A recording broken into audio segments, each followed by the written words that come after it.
ஆகார் அப்படிங்கிற ஒரு பெண்மணி பாக்குறோம். சோ அவங்க வனாந்தரத்துல தன்னுடைய குழந்தைக்கு தண்ணீர் கிடைக்காம ரொம்ப அழுது பெருமூச்சு விட்டு ஆண்டவர் கூப்பிடுறாங்க இல்லையா. சோ ஆண்டவர் ஆகாருடைய சத்தத்தை கேட்டுதான் துறவை திறந்தாரா?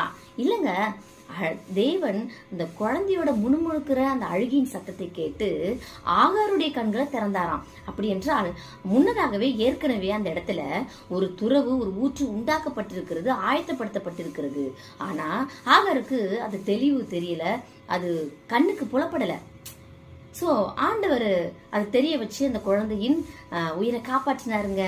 இந்த நாள்ல கூட பிரியமானவர்களே, உங்களுக்கு என்ன தேவை அப்படிங்கறத, எனக்கு என்ன தேவைங்கிறத ஆண்டவர் முன்னதாகவே நமக்கு ஆயத்தப்படுத்தி இல்லையா. நிச்சயமா நம்ம செய்ய வேண்டியது என்ன? நம்ம தெளிவான நம்ம பாதையில, நம்ம வழியில, நம்ம தேடுறதுல, நம்ம ஜெபிக்கிறதுல நம்ம உறுதியா இருக்கணும்.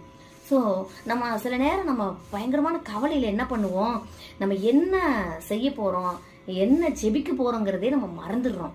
அதனால நம்ம சரியானதை நம்ம தேடுவோம், சரியான ஒரு ஜெபத்தை ஏறெடுப்போம்.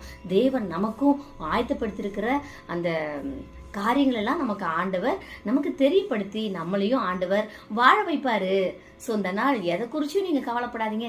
நாளைய தினத்தை குறிச்சு முக்கியமா கவலையப்படாதீங்க. ஆண்டவர் அதினதின் காலத்துல அதினதின் தேவைகளை அவர் செய்து முடிப்பார். இந்த நாள் வார்த்தை உங்களுக்கு ஆசீர்வாதமாக இருக்குன்னு சொல்லி நான் நம்புறேன், விசுவாசிக்கிறேன். Okay, God bless you. Thank you.